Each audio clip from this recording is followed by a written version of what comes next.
For today, it is a bit different and more realistic to whatever that I've experienced before. There is still room for improvement, but it is almost to say it is improved and almost feel like doing it on a real patient. Maybe the layering of the bones. Basically, it's not too solid, maybe a bit softer in the inner compositions. So it's just to improve the feeling, but it is better than what I've experienced before.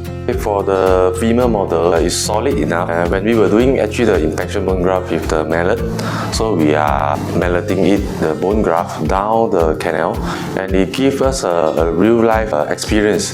It's like a real patient model where we mallet according to the force that we need and to try to pack the bone graft as much as possible.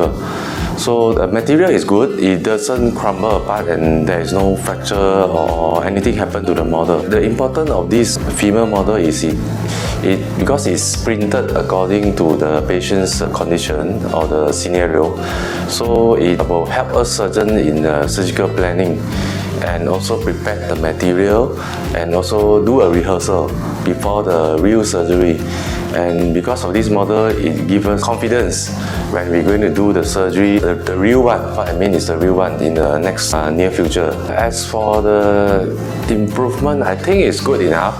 Even for the acetabulum, it's good enough. The material, maybe we can make it slightly bigger. I mean slightly bigger as in almost the same size as the patient.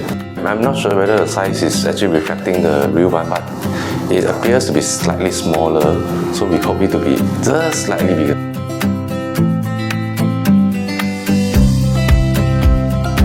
So there are two things that we can use these 3D printing technologies. One is for educations. So basically we can make 3D models of patient disease and use that to teach our doctors how to perform surgeries and to see the abnormalities of the anatomy. The other part is for the preparation to do surgeries on patients. Another point of that, we can also make certain instruments, special instruments to guide us to do the surgery.